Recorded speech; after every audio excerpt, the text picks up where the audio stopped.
SEA Portones. 2 años de garantía y 3 controles remotos inviolables. Service los 365 días del año. SEA Portones. 2-601-2611. seaportones.com. Estamos recibiendo al diputado del Frente Amplio, Partido Comunista, Gerardo Núñez. Hola Gerardo, buen día, bienvenido. Buenos días, gracias por la invitación. Gracias a vos por aceptarla. Justo conversábamos hasta hace un rato con Jaime Trobo, imagino que te lo cruzaste, ¿no? Sí, si no, recién acá en 18 lo crucé. Ah, bien, bien. ¿Se trataron de usted? Sí, sí. Él dijo que te trata nos tratamos de usted. Y vos también a él. Sí, sí. Bueno, me hace gracia eso. Porque, vamos, primero que nada, la libertad de que uno se comunique con el otro como quiera, dentro de los marcos del respeto y la consideración. Bueno, fuera. Pero convengamos que no es lo habitual, ¿no es cierto? No, no es lo habitual, pero bueno, es la forma que nos damos en un aspecto en donde cuidamos la formalidad, tal vez porque, bueno, yo tenga que estar desempeñando en estos momentos la presidencia de la comisión investigadora sobre espionaje militar y que él integra. Entonces los formalismos hacen que, bueno, algunos, incluso hasta compañeros del Frente Amplio de la comisión, tenga que decirte señor presidente. Pero eso, digamos, mirá que no lo critico. Sí. Eso en todo caso para las actas. Claro. Bueno, pero cuando van si se encuentran en la esquina de la radio, no te dice legisladores, incluso de otro partido, yo qué sé, me imagino, no sé si lo tenés tanto a, no sé qué, la calle Pou, no compartiste legislatura con él, ¿no? No, lo he visto en la Asamblea General, en algunas pero si se cruzan, no creo que te diga usted cómo anda, ¿no? No creo, depende la cercanía que cada uno genere con los legisladores. Que va más allá incluso de si es de tu partido o no. Exacto. Pero en este caso, por ejemplo, digo, para que la gente no se haga una mala idea, digo, hemos tenido que articular muchísimas cosas. Por ejemplo, la semana pasada, a mí me tocó conversar con Trobo, con Tabaré Viera, con Posadas, la declaración que finalmente votó por unanimidad la Cámara de Diputados, rechazando la actitud de los ex directores de inteligencia que no participaron de la comisión investigadora. Es interesante porque él dice que él que jugó un rol, y además de acuerdo a su enorme experiencia que tiene como legislador, él es edil desde el 85, claro. O sea que, ¿no? Imagínate, son más de 30 años como edil. Mi edad, yo tengo 32, imagínate. Fíjate vos, sí. Brutal, naciste en el 85. Una tontería personal que a nadie le interesa, pero que tengo la impunidad de decirla porque estoy en mi programa. Me cuesta todavía entender, visualizar personas que hayan nacido en democracia. Exacto. ¿Me explico? Sí. Me cuesta visualizar como que la democracia para ellos ha sido la historia de siempre, ¿no? Es así. Bueno, y agrego, y felizmente, ¿no? Felizmente, por supuesto, es una claro. maravillosa noticia. Y no con esto quiero colocarme cocardas que no me pertenecen. Está claro. Porque bueno, me tocó nacer en ese tiempo donde la democracia se perdió y todo lo que significó recuperarla. Y hablando de historias mínimas, desde la historia mínima que significaba vivir en un país sin libertades, que se sufría, yo qué sé, yo tengo distancias, viste, con aquellas personas que hablan de la tranquilidad. Bueno, claro, ayer lo decíamos, ¿no? En las dictaduras justamente hay ciertos niveles de delito bajan, porque quien comete los delitos son las dictaduras, ¿no? Entre otras cosas, quitando libertades. Pero no quiero salirme de tema. Y volviendo al asunto, Jaime recién comentó algo a propósito de que la comisión estuvo a punto de manifestarse y rechazar la no presencia de militares convocados para la comisión que investiga el espionaje militar en democracia. Sin embargo, en la propia declaración diciendo que estaban amparados por la norma, por la ley, porque de verdad que no los obliga, ¿no?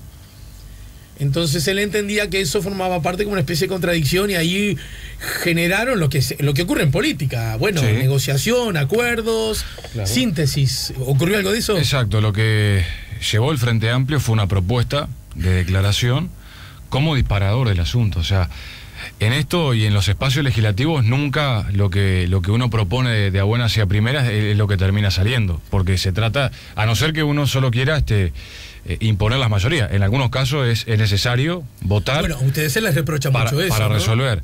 Pero en este caso, teniendo la mayoría del Frente Amplio de la comisión, optamos por conversar. porque nos parecía que era lo más importante, no era que saliera por mayoría la declaración, sino que saliera con el acuerdo de todos los partidos políticos por el tema que estaba encima de la mesa. O sea, el intento de desconocimiento de algunos ex directores de inteligencia militar al Parlamento debía tener una respuesta contundente del Parlamento, de todos los legisladores, de todos los partidos políticos, porque, bueno, se trata de un hecho grave. Es un intento de desconocimiento. ¿Por qué decimos un intento? Porque en realidad que no vayan, obviamente no están obligados por ley, no va a impedir que la comisión investigadora continúe con sus labores, continúe con el curso de las investigaciones, llegue hasta el final. Estamos en condiciones de decir que vamos a llegar a muy buenas conclusiones, porque ya el material con el cual hoy contamos es de una contundencia más que clara, más que evidente, y por eso este tipo de prácticas que intentan desconocer no van a entorpecer las labores. Nos hubiese gustado, evidentemente, que participaran de la comisión investigadora, porque si no tienen nada para ocultar estos exdirectores, si tienen las cosas tan claras para poder explicar, si tuvieron el coraje para avasallar la democracia, las instituciones, estamos hablando desde el año 85 hasta el año 99, bueno, nos hubiese gustado que ese mismo coraje, esa misma firmeza que tuvieron para llevar adelante estas actividades, la hubiesen tenido para dar la cara frente al Parlamento y explicarle al pueblo uruguayo por qué desarrollaron estas actividades que violan la ley. Bueno, pero eso partiendo de la hipótesis de que sí eso ocurrió y que ellos utilizaron esa práctica o la promovieron o la permitieron. Y eso aún no se sabe, ¿o sí? Se sabe por dos caminos. Por un lado, los archivos Berruti que está analizando la comisión, donde hay 3 millones de copias que dan cuenta de la inteligencia militar y del espionaje militar en democracia a partidos políticos, organizaciones sociales y personalidades en general. O sea, esto ya está confirmado con documentos.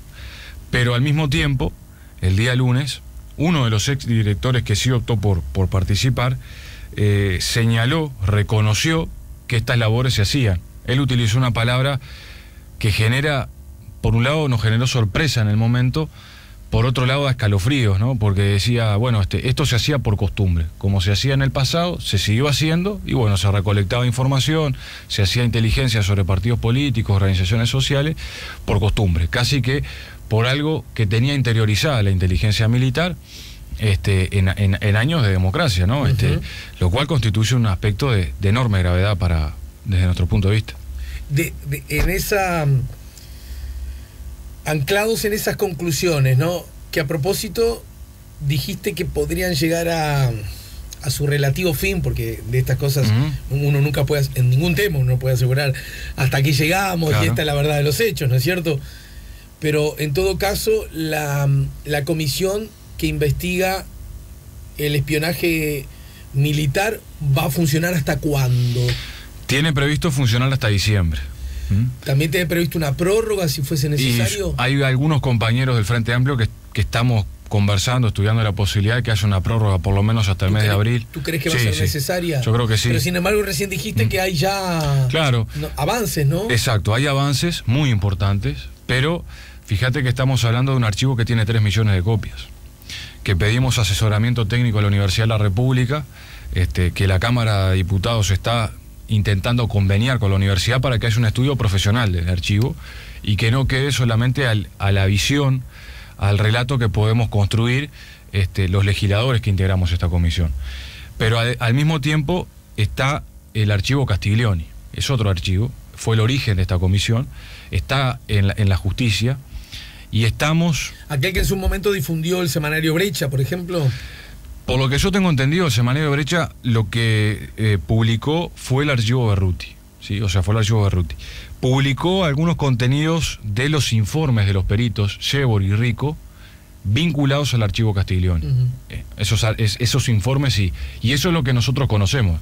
Lo pregunto de otra manera, sí, porque, aunque estoy convencido que esto no obra en poder de la ciudadanía en forma masiva, bueno, hasta estos momentos, el archivo Berruti, la existencia del mismo era algo que se conocía. Sí. En la medida que la propia secretaria de Estado lo, digámoslo así, lo descubrió, ¿no es cierto? Uy, mirá, ¿qué es esto? Sí. ¿Hasta ahí voy bien? Sí. En todo caso, el archivo Castiglioni surge después casi como una especie de novedad. Uy, miren esto que no sabíamos que existía. ¿Por ahí voy bien? Sí. Que es de alguna manera, quizás sumados a ambos acontecimientos, lo que da pie o motiva la creación de la comisión. De acuerdo, claro. ¿Cuál es la dificultad? Es que el archivo Berruti, que se encontró en el año 2006, no se le había hincado el diente, o sea, no se lo había estudiado. Se encontró... No quiero desordenar la charla. Sí. No logro explicarme por qué ocurrió eso. Bueno, yo tampoco. Una ministra del gobierno de la izquierda, una ministra además que empezó a cambiar históricos paradigmas, hablando de cosas que se hacían por costumbre. Creo recordar, el director del ministerio pasa a ser por primera vez un civil. Empezó a decir, bueno, ¿no? Sí. Cosas que hasta el momento, a pesar de ya muchos años de transcurrida la democracia, no habían ocurrido. Un gobierno que tenía una disposición desde la perspectiva de verdad y justicia distinta, y en algunos casos distante, de anteriores gobiernos. No estoy emitiendo un adjetivo acá, pero lo que digo es un dato objetivo. ¿Estamos de acuerdo? Que su secretaria de Estado haya encontrado, además una mujer muy cercana al presidente, es más, llega a esa condición no como representante de un partido político, sino como una especie de confianza personal que el primer mandatario le tenía a la secretaria de Estado. Se obtiene ese material y ese material queda congelado, cristalizado. No forma parte de ningún insumo, ya sea para alimentar a la justicia, ya sea para alimentar al Parlamento. Y yo digo, para alimentar a la historia, papá. ¿Qué pasó con eso? Tienes que ayudar. Es una pregunta que yo no tengo la respuesta. Bueno, pero sos hombre de ese partido. Sí, pero tengo una visión muy crítica, ¿no?, sobre esta situación. Lo hemos planteado de manera pública. Porque que se haya encontrado este archivo con un esfuerzo enorme por parte de la ex ministra Susana Berruti, de muchos pasos que se tuvieron que dar cuidadosos para no perder este archivo, ¿sí? Porque desde el momento en que se entera hasta que llega el archivo y se lacra el archivo y se pone bajo custodia el archivo, en cuestión de horas podía desaparecer ese archivo, ¿no? Entonces se hizo un trabajo muy fino, realmente muy cuidadoso, para proteger ese archivo y que hoy esté en manos del Archivo General de la Nación, y con una especie de acceso democrático, diría yo. Por eso el Parlamento lo solicitó y nos enviaron gran parte de ese archivo. Es una dificultad. Yo no tengo una explicación de por qué no se estudió ese archivo. A mí me parece que es un hecho... Pero fue una decisión... No lo sé. Lo que sé es que no se estudió y me parece que es un error que esto no se haya hecho, ni bien se tuvo el acceso. Se hizo un estudio primario de los contenidos muy generales, se elaboró un informe. ¿Han conversado con Berruti al respecto? Sí, pero no es un tema de responsabilidad de la ex ministra. Quiero decir, ¿no tiene una lectura sobre los hechos? Yo no tengo muy claro, porque ella, ordenó todo el estudio. Cuando se encuentra, ella ordena el estudio, se hicieron informes de parte de los técnicos que trabajaron y se le entregó posteriormente a las autoridades entrantes del Ministerio de Defensa. Esto es lo que, hasta donde yo sé. Después las valoraciones de cada uno. Quiere decir el nuevo ministro. Claro. Después no conozco por qué no se le hincó el diente al archivo. Lo cierto es que, bueno, el Frente Amplio fue quien encontró esto. El Frente Amplio fue quien propuso esta comisión investigadora. Y bueno, si bien se perdieron algunos años de investigación, hoy se está investigando.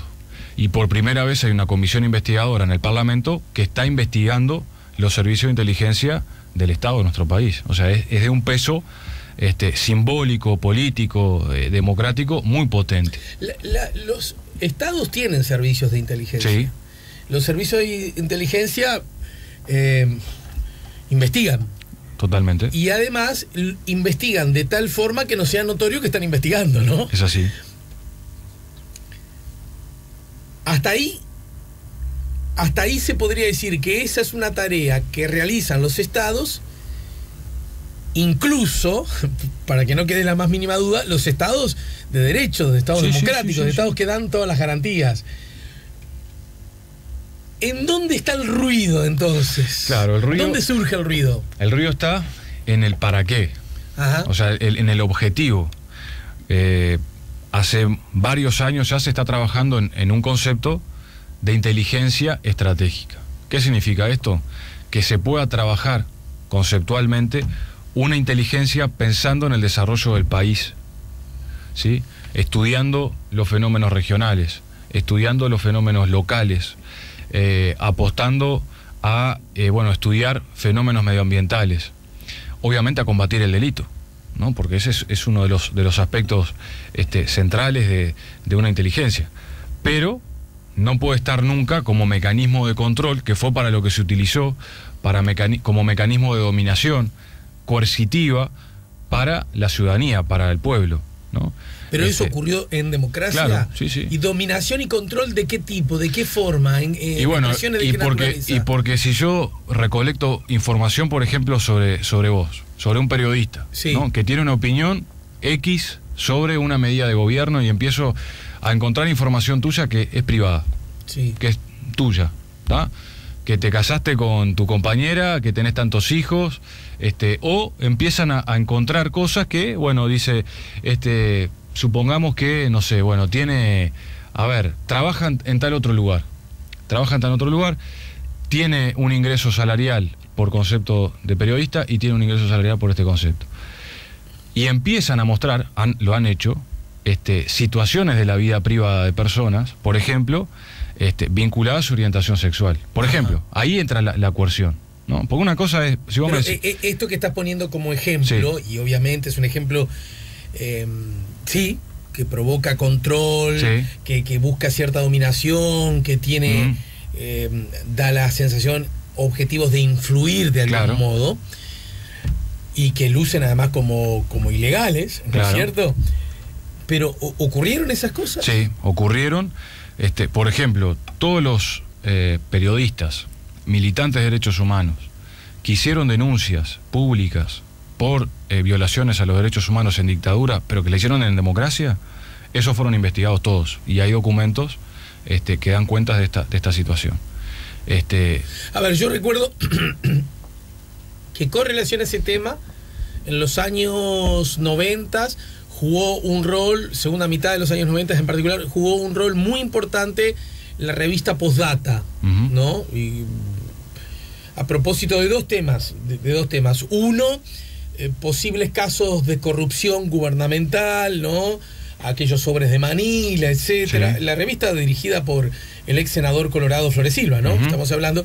Y recuerdo que había mucho hincapié en que se cumpliera la ley de caducidad que había votado el senador Flores Silva en su totalidad, incluido el artículo 4 que hablaba de los desaparecidos, que nunca fue un asunto que debió haber quedado en la impunidad bajo la ley de, claro, caducidad. ¿Estamos de acuerdo? Sí. Y yo recuerdo que hubo como muchos movimientos, mucha información y como gestos de vanguardia de investigación periodística en esa dirección. Uno puede suponer entonces que ese universo de periodistas, colaboradores, comunicadores de esa revista estaban investigados por la inteligencia militar. Mirá, yo no tengo los nombres en este momento. Tengo una lista, o sea, que surge de este archivo de por lo menos 10 o 12 personas, militantes por los derechos humanos y algunos periodistas. Eso está corroborado en este archivo. Pero el aspecto coercitivo es que, bueno, se maneja tanta información que saben por dónde entrar a la manipulación. Por eso ellos, incluso, la inteligencia militar de esos años, hablaba del manipulador. O sea, ellos tenían una especie de enlace entre la dirección de inteligencia y la persona a la cual querían llegar, que era el manipulador. Entonces él ya contaba con información para venir a hablar contigo. Mirá que yo sé que no tenés una hija reconocida. Claro, por ejemplo. Mirá que yo sé que tenés un amante. O, ¿cuál era el factor? Mirá que yo sé que te gusta mucho la cocaína. Puede ser, exacto. O el factor económico. ¿Cuál era la manera que ellos encontraban para que un militante, por ejemplo, fuera colaborador de la inteligencia militar? O sea, lo que eran infiltrados en algunas organizaciones era el factor económico. Entonces estudiaban, bueno, este tipo tiene un préstamo hipotecario y está hasta las manos, no tiene ingresos, o sea, está en una situación, sí, o hasta la enfermedad. Hay un relato que es tristísimo porque, o sea, relatan la enfermedad que tenía la esposa de uno de estas personas, un obrero curtidor, que estaba en la vuelta del Partido Comunista, y esta persona, por esa situación y como requería un tratamiento de mucho dinero, sí, por ese lado lo agarra. Pero que le daban dinero. Claro. Para que pueda ayudar a curar a su esposa. Exacto. O a tratar la enfermedad. Exacto. ¿Y a cambio de qué? De información de la organización que les interesaba investigar, del Partido Comunista, del Frente Amplio, del PIT-CNT, de distintos lugares. Mira que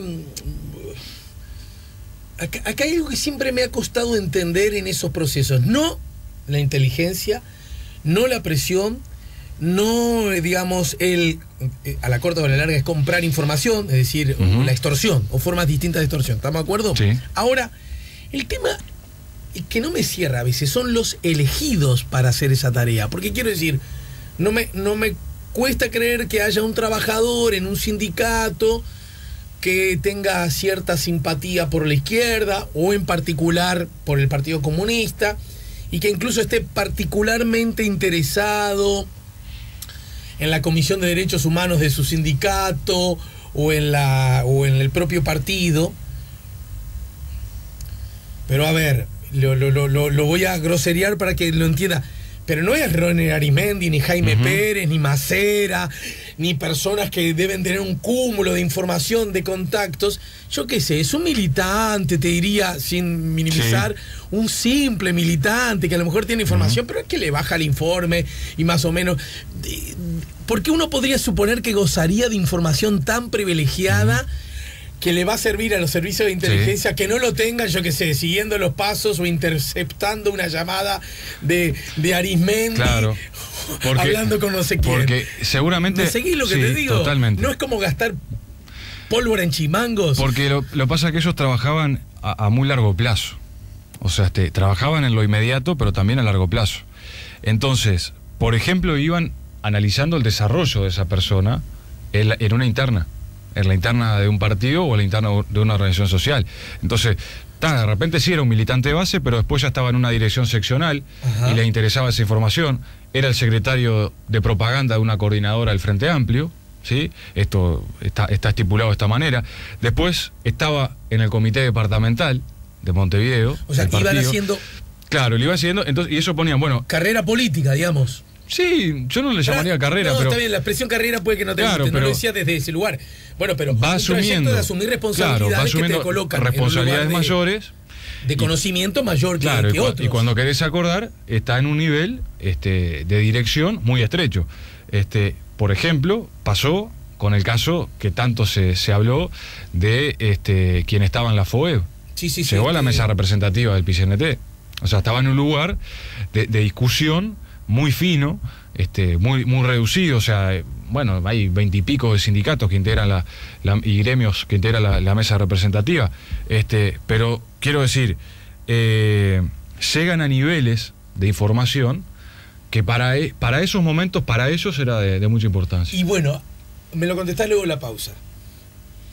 ¿Qué tipo de información iban a manejar que para estos servicios de inteligencia pudiesen ser útiles, importantes para ellos? ¿Con qué perspectiva? ¿Por qué, si sabemos qué opina el tal dirigente que está en la cúpula del PIT-CNT, ponele, podría ser interesante? ¿Con qué objetivo? ¿Me lo contás luego de la pausa? No. Estamos conversando con el diputado Gerardo Núñez, al que también le voy a preguntar, bueno, ¿y qué va a pasar una vez que se arme cierto informe, cierto cúmulo de información? ¿Qué va a pasar con eso? ¿Qué se va a hacer con eso? ¿Para qué, desde la perspectiva democrática, institucional, republicana, para qué nos puede servir? ¿Insumo de qué naturaleza podría ser? Bien. Estamos poniendo la mañana en camino. Ya volvemos con La Mañana en Camino.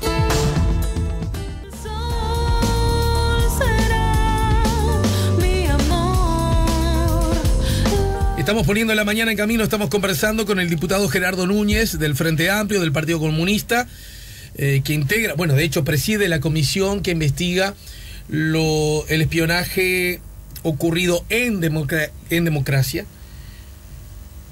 Vos estabas diciendo que han obtenido como buena dosis de información, creí entender eso. Sí. Entonces, aunque implique para vos llover sobre mojado, espionaje espionaje ilegal, ¿no? Exacto. En democracia por parte de militares, también policías. No está claro, o sea, en el archivo casi todo lo que tenemos es de espionaje militar. Espionaje militar en democracia hubo, no está fuera de discusión. Absolutamente así. No es, no, lo que tú crees que es espionaje militar en realidad fue el espionaje militar operó sobre políticos y dirigentes sindicales, a grosso modo, ¿se podría decir eso? Sí, militantes por los derechos humanos, algunos periodistas también. Bien. Políticos de todos los partidos. De todos los partidos. No solo de la izquierda. No solo de la izquierda. El foco principal era la izquierda, pero también se investigó al Partido Colorado, al Partido Nacional. Hay varios episodios que así se relatan. Uno de los que he contado estos días es relacionado, por ejemplo, al Partido Colorado, que bueno, se investigaba cómo habían financiado una de las campañas electorales, ¿no? Este era un motivo de preocupación de la inteligencia militar. Habrá que establecer por qué. ¿Cuál era el objetivo de tener esos datos? Exacto, ¿cuál era el objetivo? Siguiendo lo que tú mismo dijiste antes de la pausa, podría formar parte de un potencial insumo, a lo mejor de extorsión. Sí. El día que tú quieras opinar, decidir, votar sobre tal cosa, yo te puedo hacer saber que tengo cierta información tuya sobre cómo financiaste tal o cual campaña. Esa podría ser la lógica, estoy tratando de entender. Podría ser la lógica y también yo creo que en esto del control social y la dominación, un poco la pregunta que vos hacías antes de la pausa, ¿para qué se hacía? Bueno, creo que este elemento de la dominación y el control es muy importante. Porque si yo sé cuáles son tus fuentes de financiación, por ejemplo, es lo primero que te voy a cortar en un escenario en donde se complique, ¿no? O sea, si yo quiero cortar, por ejemplo, un programa periodístico, ¿no? Y es lo que hizo muchas veces la dictadura, capaz que lo hago abiertamente y te censuro. O capaz que empiezo a trabajar sobre las fuentes que auspician tu programa, que auspician tu radio, que auspician el medio de comunicación que sea. Entonces, por ahí también es parte de lo que se intentaba trabajar, es parte de las hipótesis que estamos intentando construir en torno al por qué se hacía. Claramente el investigar a las personas, a los periodistas que hicieron denuncia de derechos humanos, lo que intentaban hacer era, prepararse, adelantarse a posibles movimientos jurídicos en la justicia. O sea, creo que ese objetivo lo que buscaba era mantener impunes los delitos cometidos en la dictadura. Bien, partamos de esa base. Alguien podría decir, ¿y qué necesidad había de eso si estaba consagrada la ley de caducidad, que justamente propiciaba la caducidad de la pretensión punitiva del Estado, ¿no es cierto? Sí. Y que recogió la oposición de toda la izquierda política, más algunos sectores de los partidos tradicionales. Claro, pero el Partido Nacional, un sector importante. En el año 89 se juntaron firmas para, que hubiera un camino distinto, ¿verdad? Ellos investigaron todo ese proceso. Pero después, ellos saben y sabían que en el Uruguay, más allá de que estuviera saldado jurídicamente el tema, no estaba saldado emocionalmente, no estaba saldado culturalmente, no estaba saldado históricamente, no estaba saldado humanamente. Y, por lo tanto, siempre igual iban preparando posibles desenlaces. Incluso también para movimientos que se pudieran dar en el exterior. O sea, hay información en cuanto a juicios que se llevaban adelante en otros países, a otros militares, en otros procesos, pero como intentando comparar y ver por dónde iban las defensas de los militares o por dónde iban las acusaciones de las víctimas. O sea, esto forma parte de algunos episodios. Pero creo que había un objetivo claro, que era frenar el desarrollo de las fuerzas populares. O sea, si bien no fue solo la izquierda el factor de investigación de la inteligencia militar fue una porción sustantiva. Yo diría que de los archivos, te lo digo a grosso modo, el 90% es sobre el Frente Amplio y organizaciones sindicales.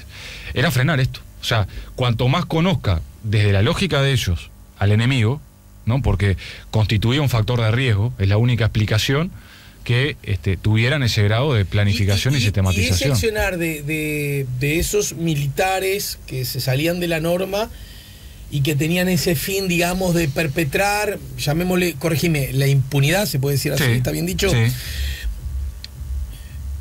Pregunto, dentro de las Fuerzas Armadas, ¿se puede decir que entonces esa intención política judicial es o fue unánime al punto tal que no había alguien que dijera no, pará, porque en definitiva esta es una visión que tú puedes tener sobre qué es lo mejor para nosotros, que no investiguen violaciones a derechos humanos que pudimos haber protagonizado durante la dictadura, pero me cuesta creer que dentro de las Fuerzas Armadas no haya voces que digan no, desde la perspectiva histórica política, justamente mirando más allá, lo que nos conviene es que si nosotros cometimos delitos, que estos sean juzgados a los efectos de sanear individual, colectiva e históricamente nuestras instituciones, para que vuelvan a estar al servicio del pueblo, de la democracia y de la república, y que no nos asocien exclusivamente con personas que dimos golpe de Estado, que torturamos, que desaparecimos y que asesinamos. Sí, es así. Me cuesta creer que no haya como voces. Yo creo que las hay. Enfrentadas en esa lógica. Que las hay y las hubo, y quiero creer que cada vez hay más de esas voces de militares democráticos, que más allá de la afiliación política que puedan tener, de lo que votan o dejan de votar, tienen convicciones democráticas. Yo creo que eso hay muchos militares. Entiendo que cada vez hay más. Ojalá que los procesos por los cuales se transitaron en los últimos tiempos decanten en esto. Ahora, los que llevaron adelante la inteligencia militar y parte de ese aparato, y bueno, yo creo que evidentemente siguieron sobre una lógica de la doctrina de la seguridad nacional. En alguna medida estos movimientos, primero, hay convicción acerca de que no fueron ordenados por el poder político democrático que sobrevino a la dictadura. Es una convicción parcial, porque todos los exministros han dicho que no dieron órdenes al respecto, y porque los directores hasta el momento que fueron convocados no plantearon haber recibido órdenes al respecto de los mandos políticos. O sea, digo parcial porque todavía sigue la investigación y habrá que establecer si efectivamente fue así. Gerardo, ¿vos qué crees? Yo no voy a poner en tela de juicio lo que plantearon los exministros, sobre todo defensa. Lo que sí, ¿cuál es mi reproche? Podrían capaz que no saber que esto se estaba haciendo. Ahora, y capaz que no lo ordenaron. Lo que el reproche, creo, ciudadano, y esto no es como diputado, como legislador frente amplista, es que no se haya controlado. O sea, un aparato de inteligencia, sabiendo cómo se comportaron en el pasado, por lo menos desde el año 67 en adelante, previo a la dictadura, durante la dictadura, sabes que es uno de los elementos a prestar mucha atención. Y hubo exministros que plantearon que no era algo que les interesara, o sea, exministro de Defensa, ¿no? Y esta dependencia, estas direcciones estaban dentro del Ministerio de Defensa. O sea, es como que, supongamos que el ministro de Economía dijera que no le importa lo que pasa en la DGI, ¿no? O sea, en la Dirección General de Impositiva. Estamos hablando de un lugar en donde llega muchísima información, donde se manejan datos muy delicados, muy reservados, que tienen que importarte.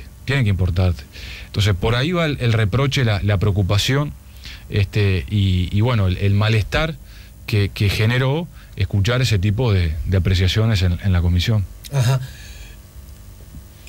Con esa misma lógica, ese mismo potencial reproche u observación que tú haces, y hasta por lo que decíamos hace un rato, aplica también para el primer gobierno del Frente Amplio, que a diferencia de los anteriores, si seguimos la lógica, puede ser hasta peor, porque tuvo ante sus ojos un informe un archivo, Ujú. y con ese archivo, que no lo tuvieron los otros, a lo mejor porque no les interesó buscarlo, pero ponele que no lo tuvieron los otros, con ese archivo nada hizo. Yo creo que lo importante es que, bueno, el Frente Amplio, a diferencia de los anteriores... Pero lo que digo suena a sentido común, ¿no? Sí, yo comparto. O sea, el matiz que tengo es que el Frente Amplio impulsa una investigación interna dentro de la esfera militar y llega a estos archivos. O sea, no llega de casualidad, es porque se trabaja sobre la hipótesis de la existencia de un archivo que contenía determinada información. No se sabía qué, pero que estaba relacionada a la inteligencia militar. Eso se comenzó a procesar, se comenzó a estudiar, y gracias a ese trabajo, hoy estamos pudiendo ingresar a esta temática. O sea, sin ese aporte no hubiésemos podido establecer con claridad la inteligencia militar, el espionaje en democracia. El reproche, y esto lo digo como frente amplista, tiene que ver con lo que se hizo o con lo que no se hizo posteriormente a encontrar y procesar determinada información sobre el punto. Creo que eso es absolutamente incuestionable. Ajá. Supongamos que termine de actuar la comisión. ¿Vos creés que va a seguir hasta abril? Para eso se necesitan los votos de todos los partidos. O sea, bueno, pero no es por mayoría. Es por mayoría, pero sería bueno que la señal, así como se votó por unanimidad la creación, se votó por unanimidad esta declaración última que rechazaba la actitud de algunos ex directores de inteligencia, como se votó por unanimidad una prórroga, porque al principio fue por 6 meses y se le tuvo que dar una nueva prórroga, yo creo que sería importante que esto pueda hacerse conjuntamente. Si no quedara otra opción y nosotros tuviéramos entre manos coartándonos la posibilidad de investigar, y bueno, se votará con las mayorías. ¿Piensan algo que de alguna manera reprochó hace un ratito Jaime Trobo ante estos micrófonos? ¿Piensan, vos en particular, querés invitar también a esa comisión a los expresidentes Lacalle y Sanguinetti? Sí. Y Trobo dijo, bueno, y entonces también invitamos a Tabaré Vázquez. Sí, yo creo que esto no es un cambio de figuritas. Pero pará, déjame ser Jaime. Sí. Mirá que si traes a Sanguinetti y Lacalle, yo promuevo que traigamos también a Vázquez. Sí, o sea, yo no tendría inconveniente, porque, o sea, digo, primero, no tiene que ser un intercambio de figuritas, segundo, tiene que estar fundamentado, ¿no? ¿Por qué fundamentamos? Bueno, a ver, ¿por qué fundamentamos? Claro, ¿por qué fundamentamos nosotros que los expresidentes deberían venir? Y bueno, porque el plazo que estamos analizando, o sea, si bien la comisión investigadora va del año 85 hasta la fecha, los aspectos de archivo, los aspectos documentados, las pruebas que tenemos, van del año 85 al año 2003. O sea, son los expresidentes que están contemplados dentro de ese periodo histórico. O sea, lo que está documentado es eso. Si después se quiere hacer una consulta, se podrá hacer o no, lo evaluaremos en su momento. Esto tiene que ser una decisión de la bancada de diputados del Frente Amplio. No es una decisión ni personal ni exclusiva de quienes integramos la comisión investigadora, pero insisto, o sea, no puede ser un intercambio de figuritas, tiene que ser siempre persiguiendo el objetivo, que es la investigación. Pero cuando vos te imaginás citando a Sanguinetti y a Lacalle Herrera, ¿es porque entendés que ellos puedan saber algo, que esto haya pasado con la anuencia de ellos? Honestamente, no tengo ningún elemento para señalar que ellos hayan ordenado estas acciones, pero me gustaría saber cuáles eran los controles que se hacían. ¿Cuál es la precisión que hay que hacer? Es que todos estos exdirectores, si bien era un destino la DGID y la DINASIE posteriormente, eran resueltos por el presidente y por el ministro de Defensa. O sea, no estaban ahí puestos sin querer, alguien los puso.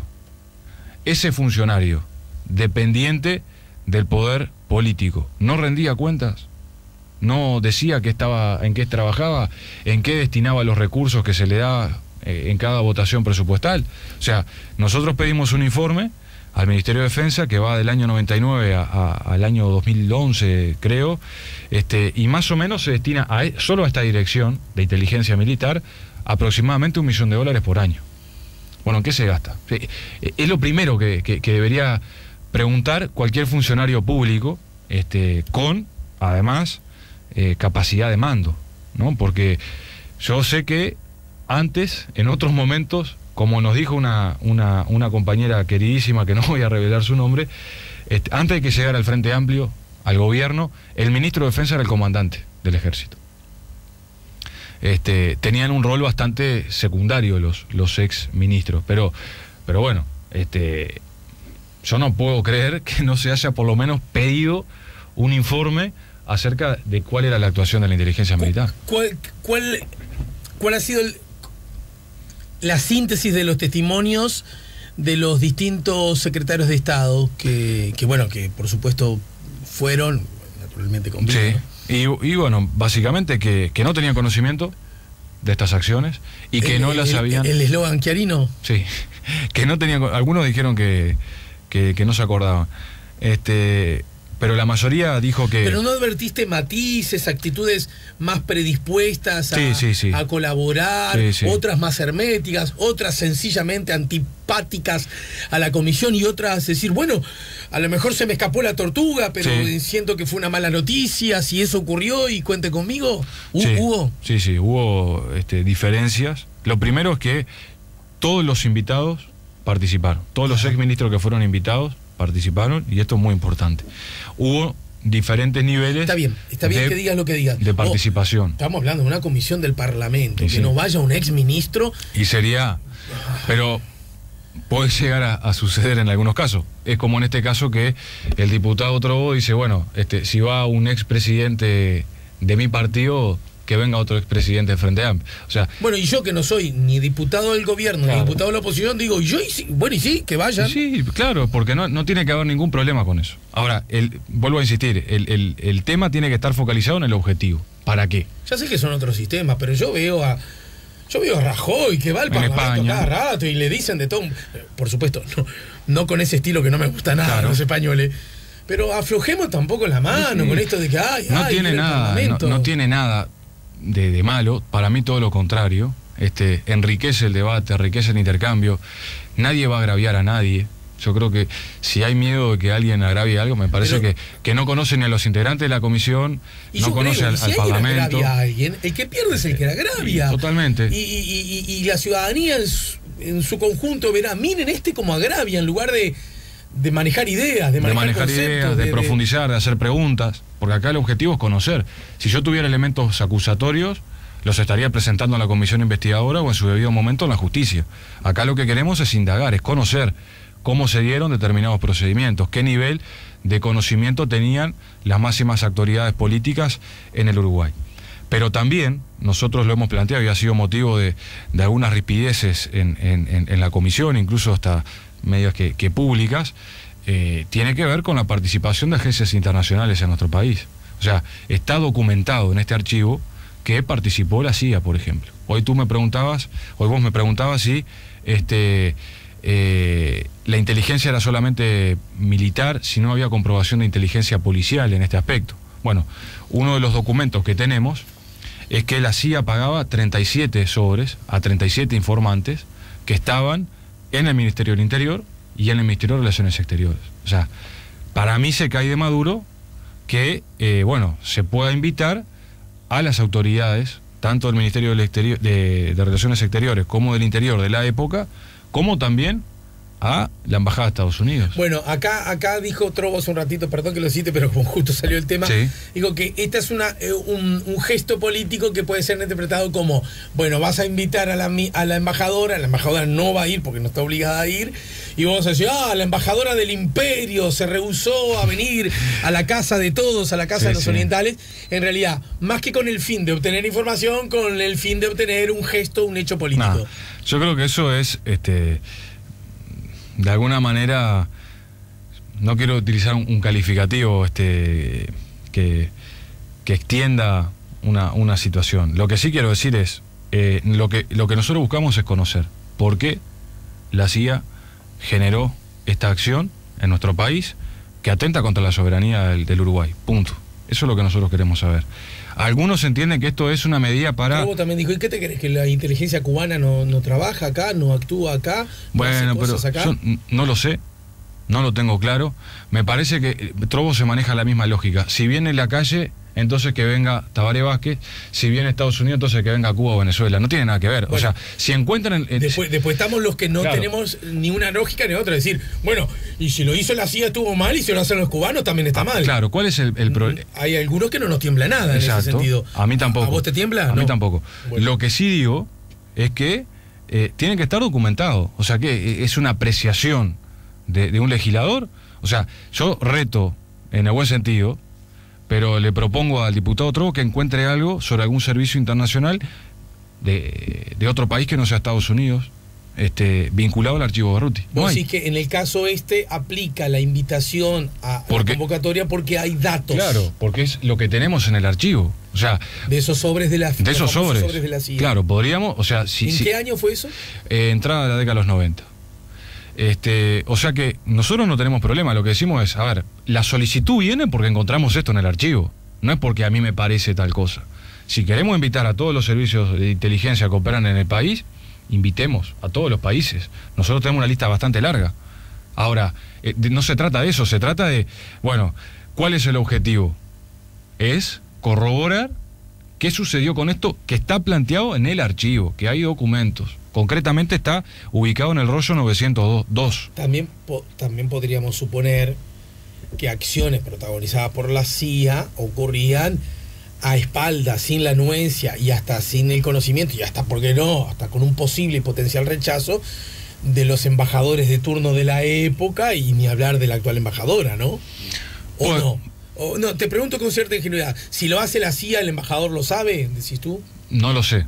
Eso tendríamos que preguntárselo a cada uno. Lo que sí está claro que fue o forma parte de una política de Estado.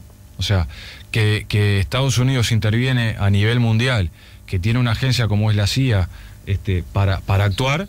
La CIA no es un apartado independiente, autónomo del poder político, del poder institucional en Estados Unidos. Bueno, o la sea, inteligencia de Uruguay, forma por lo parte. visto, la inteligencia militar sí lo era del poder político, ¿no? Bueno, pero en algún sentido sí, pero los niveles de articulación de la CIA a nivel mundial, Ajá. y esto ha sido muchas veces comprobado, incluso en una investigación parlamentaria que se hizo en el propio país, dan cuenta de una profunda conexión, de la utilización de esa información que se recoge para derrocar gobiernos, para poner otros y para generar acciones a muy largo plazo. O sea que vos me decís que hay un dato bien concreto, bien puntual, incluso mencionaste recién en qué lugar de ese archivo, Sí. en el que se alude a el vínculo que la CIA tenía en la inteligencia. Claro, o sea, nosotros quisiéramos saber, bueno, ¿por qué la CIA le pagaba a 37 informantes en nuestro país? ¿Cuál era la información que quería recoger Los nombres de esos informantes agencia? están en el No, archivo. lo que dice es un informe que se llama Funcionamiento de la CIA en Uruguay, un informe elaborado por la inteligencia militar. Ellos tenían una conexión en la policía, la inteligencia militar tenía una conexión en la policía, que era el informante, era uno de los informantes de inteligencia militar. Entonces ahí él relata un episodio en donde dice, bueno, yo tuve 37 sobres de la CIA, y donde pagué, y estos sobres iban dirigidos al Ministerio del Interior, sobre todo, y al Ministerio de Relaciones Exteriores. Vamos a una breve pausa y al regreso, bueno, ¿qué va a pasar con esto? ¿Qué va a ir a la justicia, por ejemplo?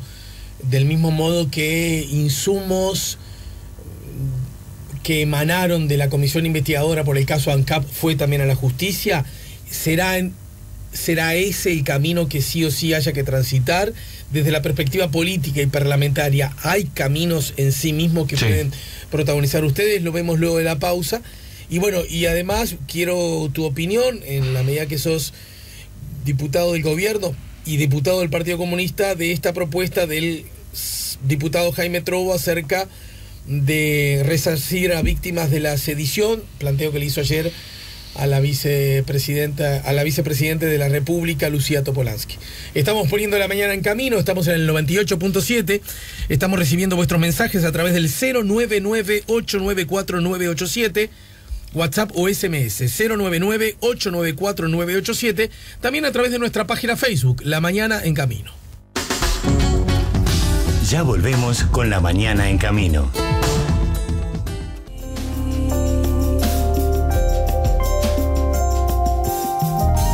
Si no estás... 099, para que este mensaje, ahora sí te encontré.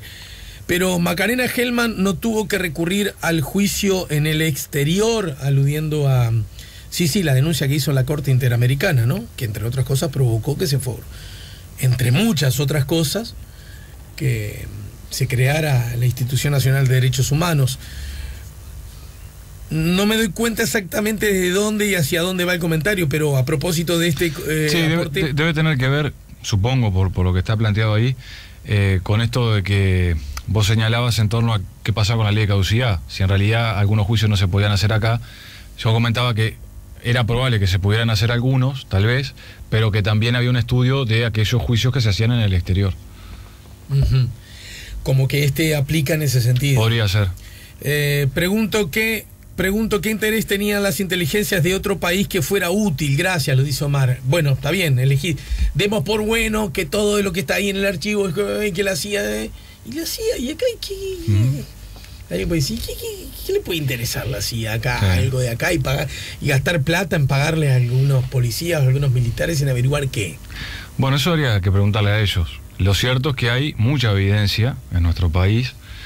Hay un libro de un ex agente, un doble agente cubano, Evia, que está disponible en varias librerías de Tristán Narvaja, que ahí habla, por ejemplo, cómo la CIA se había infiltrado durante muchísimos años en las Fuerzas Armadas, pero sobre todo en la policía, ¿no? Y bueno, y trabajaban sobre estos cuerpos que son cuerpos represivos y son factores de poder muy importantes en cualquier país. Está confirmado, cito como fuente la diaria que publica: el gobierno conversó con el Partido Comunista sobre la posibilidad de que el ex senador y ex secretario general de este sector, Eduardo Lorie, sea embajador en Cuba en reemplazo de Bergamino, dijeron fuentes de Cancillería del Partido Comunista. En la embajada de Cuba en Uruguay ya se da como un hecho la designación y aguardan el anuncio del Ejecutivo que la oficialice. Vos como integrante... A propósito, vos dentro del partido, ¿qué cargo ocupás? ¿Dónde estás? No, integro el Comité Central y el Ejecutivo del partido. Bien. Esa es la responsabilidad que tengo. ¿Ejecutivo cuántos son en el partido? Y somos unos 20 más o menos. Comité Central ya son unas decenas, ¿no? Sí, cerca de 60. O sea, integrás el Ejecutivo. Sí. Bien. ¿Y esta decisión entonces es así? ¿En efecto va a ir Lorie a Cuba? ¿Va a ser sí, probablemente, se están haciendo las gestiones administrativas correspondientes. ¿Cómo fue? ¿El partido le pidió al gobierno que...? No tengo claro cómo fue ese... si no lo tenés claro vos, me ¿Y por qué? No, es que yo no estuve en esas conversaciones. ¿Te cocinan cosas en el Ejecutivo? No es que se cocine, pero hay compañeros que se dedican a algunas áreas en la cual tienen la total confianza para trabajar y desarrollarse, como a mí no me preguntan todos los días qué planteo la bancada del Frente Amplio, ¿no? O sea, uno tiene una línea general y bueno, y va trabajando. ¿Cuántos embajadores tiene el Partido Comunista? Está claro. Ninguno, pero no, de verdad que no tengo claro cómo fue. Me enteré antes de ayer y ¿Y no te gustaría que te hubiesen preguntado qué te parece, cómo la ves? No, sí, digo, los nombres. No, sí. Sí, yo qué sé, entiendo que tampoco el partido podía tener muchos más nombres para proponer. Pero fue una cosa que el partido, sin picardía, estaba jugando un poquito, y más o menos. El partido le dice al gobierno: mirá, me parece que tendríamos que ir a Cuba con un embajador nuestro. ¿O es el gobierno que le dice al partido: che, nos quedó un hueco acá y me parece que deberían ocuparlo ustedes? Mirá, insisto, no sé cómo fue ese procedimiento. Lo que sí sé es que cuando me enteré que era Eduardo, lo primero que hice fue llamarlo y saludarlo porque creo que... ¿Te parece una buena noticia? Sí, sin duda. Cualquiera que vaya de nuestro partido va a ser una gran tarea. Lo que sí hay que decir de Eduardo Lorie, el senador, ex secretario general, ex senador, que es un hombre de mucho estudio internacional, ¿no? Sí. Con mucho dato, con mucha información. Conoce mucho de la realidad política internacional, de la realidad económica internacional.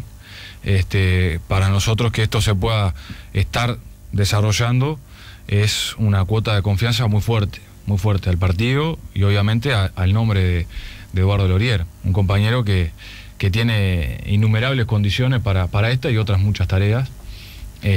Pero bueno, en este momento también tan, que le quedó tan un poco grande particular. la Secretaría General del partido? No, No, como ya no está más. No, pero eso porque, mira, en el partido se critica. Bueno, cuando estuvo Arismendi tuvo un rato. Y bueno, ¿no? por eso te digo, en el partido se critica si estás mucho o si estás poco. Yo creo que estuvo. No, pero no lo digo, no lo digo por ya vos. sé, me lo digo imagino. en general. Pero en el caso de Eduardo, estuvo 10, 12 años y me parece un proceso totalmente natural, que se diera sin complicaciones, sin dificultades. Lo digo con orgullo y no camiseteando, pero es uno de los pocos partidos que puede hacer una transición de este tipo sin roturas, sin discusiones. Se votó por unanimidad a Juan Castillo siendo secretario general. O sea, habla de una cohesión, de una se unidad. votó, dijiste por unanimidad. Y bueno, esa puede ser vista también como una debilidad, ¿no? Que un partido vote por unanimidad. Y sí, pero no hay uno que opine distinto. O el que opina la placa de quieto y estate quieto. Porque vos podés tener opiniones, o sea, a ver, pueden haber tanto secretarios generales como compañeras y compañeros integrantes del Comité Central. Lo cierto es que cuando vos ves que hay un compañero, en este caso como Juan, que estaba con las condiciones más que dadas para desarrollarse en esta tarea, que lo está haciendo con total dedicación, con mucha convicción, y todos los compañeros apoyamos. Esa que fue la decisión del Ejecutivo, ¿no? Del Comité Central. Pero el Comité Central no era que había se hace la votación dentro del comité y quedan 3 o 4, no. Mirá, ¿Cómo es la primero cosa? se vota en el Congreso. Se vota en el Congreso, Juan fue el compañero más votado. Sí, pero después estuvo el Turco Abdala cerca. Claro, estuvo el Boca, ahí en 8 o 10 compañeros que estuvimos muy bien votados. Vos también. Juan salió el más votado de todos.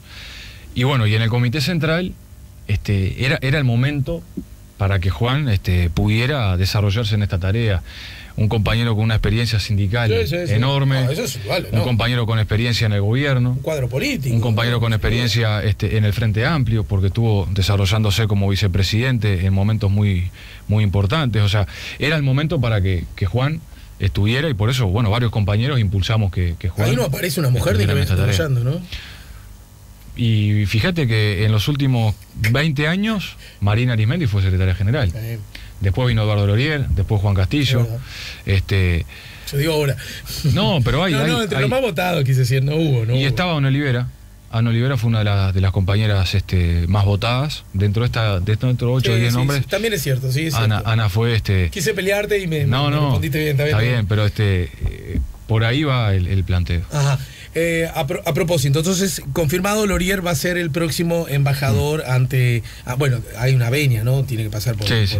Ahora, volviendo al tema y con relación al insumo que junte la comisión, ¿qué hace con eso la comisión investigadora del Parlamento? ¿Se transforma en necesariamente material que va a ser derivado a la justicia o en sí mismo el Parlamento puede hacer algo? Esto tiene que ver con esta comisión y para las comisiones para en todas las general, ¿verdad? comisiones. Que yo siento que la ciudadanía no tiene muy claro exactamente, no el rol, porque yo soy de los que cree que siempre ayuda. Puede que alguna se terrajice un poco, pero políticamente en general es mejor que sí a que no, si me apurás. Lo que no está claro es bien qué se hace con eso, ¿no? Claro. Después. Bueno, con el informe que arme la comisión investigadora, eso va al Parlamento, a la Cámara de Diputados. Ahí se va a estudiar, se va a tratar, se va a debatir. En nuestro caso hay varios compañeros que pensamos que esto debería tener un pasaje a la justicia por la gravedad de los hechos y por la documentación que tenemos que prueba este espionaje. Por otro lado, yo creo que nos quedan tareas legislativas, o sea, todos estos insumos que van surgiendo tienen por lo menos 2 focos para trabajar desde el punto de vista legislativo. Uno es la ley de inteligencia estratégica, o sea, que ya está en poder de la Cámara de Diputados, un proyecto de ley que envió el Poder Ejecutivo. En nuestra opinión hay que estudiarlo en profundidad, hay que hacerle algunos acomodos, pero es muy importante que exista una regulación legislativa de los servicios de inteligencia en nuestro país. O sea, estableciendo de manera clara y rotunda para qué queremos la inteligencia. O sea, acá nadie está diciendo que no haya inteligencia. pero vayamos a la inteligencia estratégica, era la que decíamos hoy, la que le sirve al desarrollo del país, no para perseguir a ciudadanos y a ciudadanas por las ideas políticas que tengan. Por otro lado, para nosotros sería importante trabajar de cara a un acceso democrático a los archivos de la inteligencia del Estado. Un acceso democrático para los investigadores, para los periodistas, para historiadores, ¿no? Que puedan acceder de manera democrática y que al mismo tiempo estén en custodia, llamémosle civil. O sea, que no todos los archivos sigan estando dentro de la órbita militar o policial, que son precisamente quienes la produjeron esta información, estos archivos, y después cuesta muchísimo poder entrar a esos archivos. Entonces, un aspecto democrático para ayudar al control también y a la transparencia es que pueda haber un acceso democrático, regulado, porque tampoco es que vos puedas entrar de tu casa a la computadora y ver, bueno, a ver qué se estaba investigando, porque pueden haber elementos de delito que se estén investigando. A ver, el narcotráfico. Acá nadie está planteando sacar información hacia afuera sobre una tarea de investigación que quiere, bueno, conocer cuál es la ruta de la droga en nuestro país, cómo se comercializa. Pero sí, otro tipo de informaciones que pueden ser útiles para el robustecimiento y el fortalecimiento de la democracia. Bien, para terminar, ¿qué opinión te merece la iniciativa que en el primer gobierno fue del presidente de la República, Tabaré Vázquez, un poco inspirado en algunas cosas que hizo García Pintos, el diputado, el emblemático diputado colorado, ante ese proyecto que tiene como fin, cito textual, resarcir a las víctimas de la sedición? ¿Vos qué opinión tenés? Ayer Trovo se reunió con Topolansky para que se retome esa idea. Nosotros lo vamos a estudiar. Como todas las iniciativas que llegan al Parlamento, la estudiamos con responsabilidad y con seriedad y luego construimos una opinión. Más allá de esto, quiero hacer un paréntesis y decir que lo que sí no estamos de acuerdo es con instalar una lógica de la teoría de los dos demonios, ¿no? Como se intentó instalar en nuestro país y como a veces se sigue intentando instalar, lo cual termina justificando el golpe militar, ¿no? Porque acá se hace un relato histórico de que en el Uruguay existió una guerrilla y una confrontación entre dos bandos que motivó el golpe militar.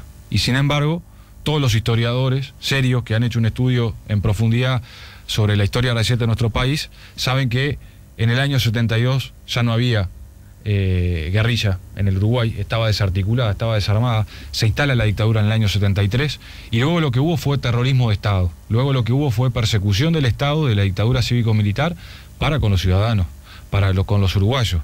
10.000 presos hubo en nuestro país, ¿no? Uno de los porcentajes más altos a nivel mundial de presos en una dictadura en comparación con nuestra población. Entonces, vamos a estudiar en profundidad siempre y cuando, y veremos qué opinión, siempre y cuando esto no termine instalando esa teoría que no es consecuente con lo que pasó en la teoría historia. de los dos demonios también ha sido amparada, cultivada, estimulada, incluso por voces de la izquierda, ¿no? Sí, compañeros tuyos, ¿no? Con las cuales nosotros discrepamos abiertamente con esa visión.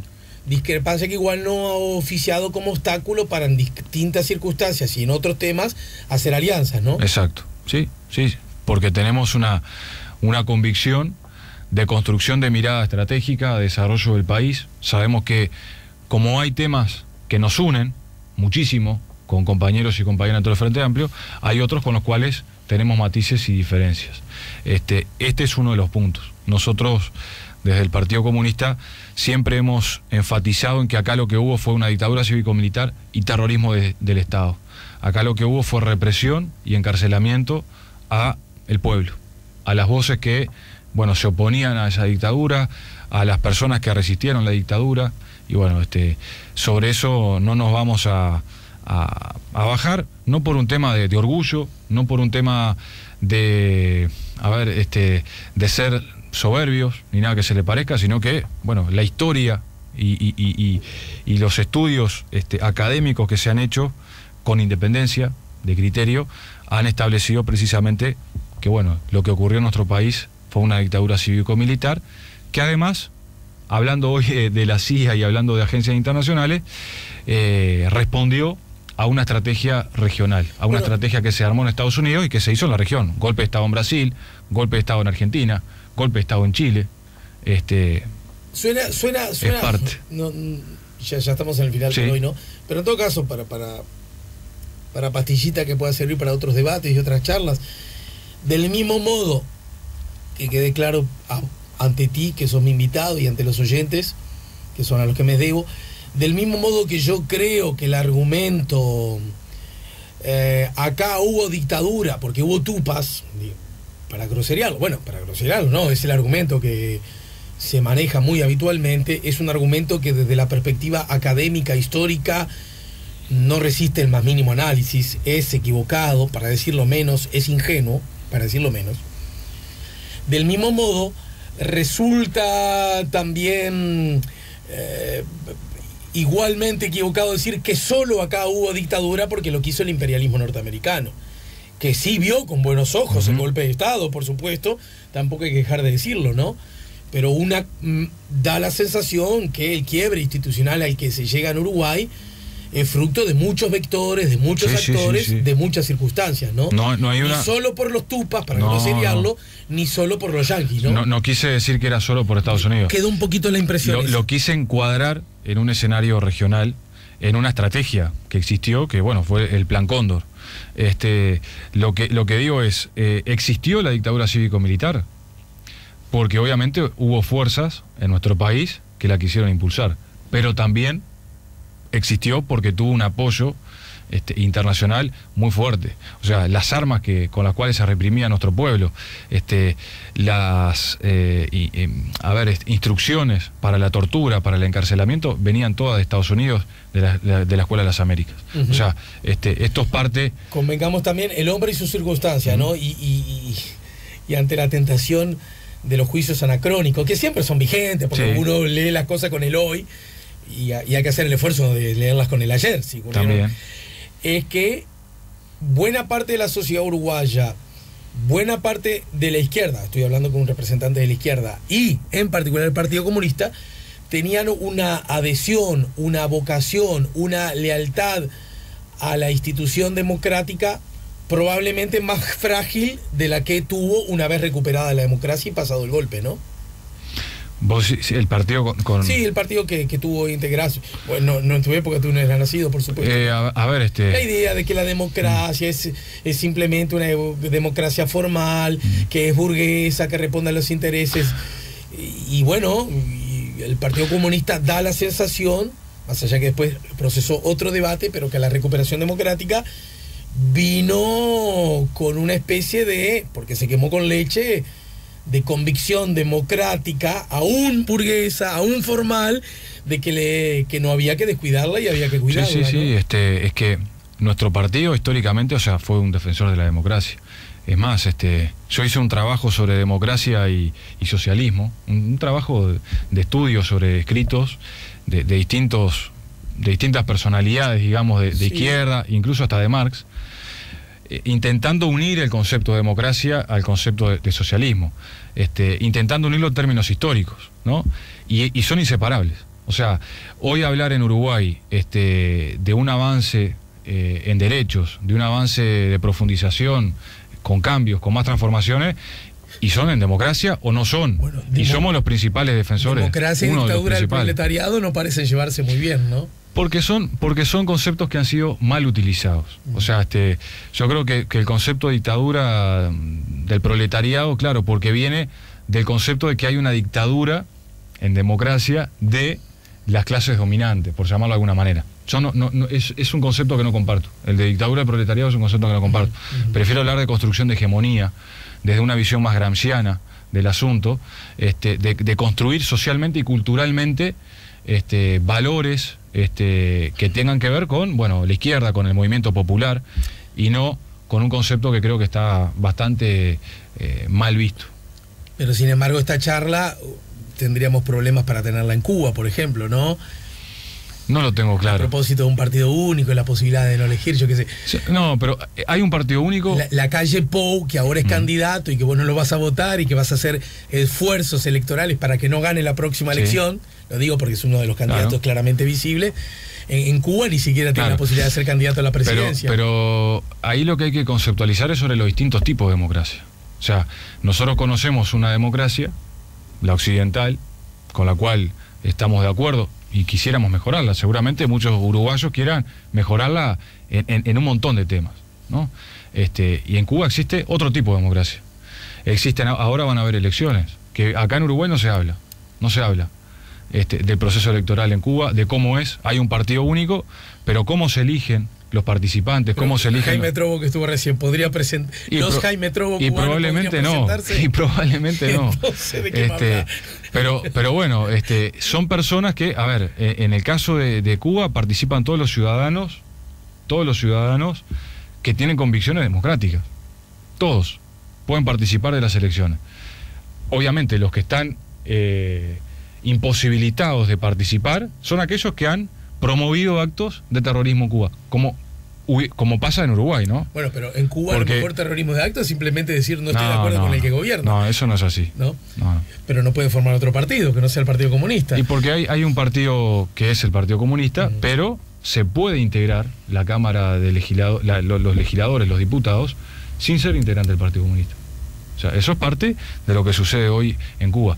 Sería importante que en nuestro país se pudiera conocer más el proceso y profundizar sobre la democracia. Es democracia que no haya niños viviendo en la calle. Es democracia que no haya niños con desnutrición infantil. Reconocido. Bueno, en Suecia tampoco los hay, ni duermen en la calle. Está bien. Y sin embargo, a veces ganan uno y a veces ganan otro. Y está bien. Pero, Y si ganan siempre lo mismo porque la gente quiso y pierde Está lo bien. mismo porque no. y bueno, y en Cuba pasa lo mismo. Si gana siempre o se respalda uno de el partido o se respalda uno de los candidatos, es porque la gente quiso. Bueno, muchas gracias como siempre. Muchas gracias a vos. Gracias por la visita y nos reencontramos más temprano que tarde. El diputado Gerardo Núñez del Frente Amplio nos ayudó a poner la mañana en camino. SEA Portones, 2 años de garantía y 3 controles remotos inviolables. Service los 365 días del año. SEA Portones, 2-601-2611. seaportones.com.